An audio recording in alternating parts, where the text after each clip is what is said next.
ଥରେ ଏହି ରସୁଣର ଚଟଣିକୁ ତିଆରି କରି ରୁଟି, ଚକୁଳି, ଭାତ, ପରଟା ସାଙ୍ଗରେ ଖାଆନ୍ତୁ। ବହୁତ ହିଁ ଟେଷ୍ଟି ଲାଗିବ। ଆଶା କରୁଛି ଭିଡ଼ିଓଟି ଆପଣମାନଙ୍କୁ ବହୁତ ଭଲ ଲାଗିବ। କିଛି ଶୁଖିଲା ଲଙ୍କାକୁ ପାଣିରେ ଦେଇ ବଏଲ୍ କରି ନେବି।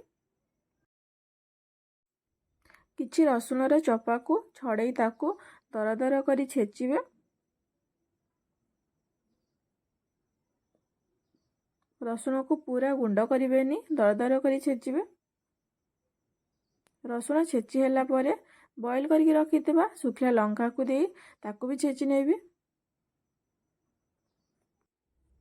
ରସୁଣ ଆଉ ଶୁଖିଲା ଲଙ୍କା ଭଲସେ ଛେଚି ହେଇଯାଇଛି। ସେଥିରେ ହଳଦୀ ଗୁଣ୍ଡ, ଜିରା ଗୁଣ୍ଡ, ଧନିଆ ଗୁଣ୍ଡ ଆଉ ସ୍ୱାଦ ଅନୁସାରେ ଲୁଣ ଦେଇ ସବୁକୁ ଭଲସେ ଗୋଳେଇ ନେବି।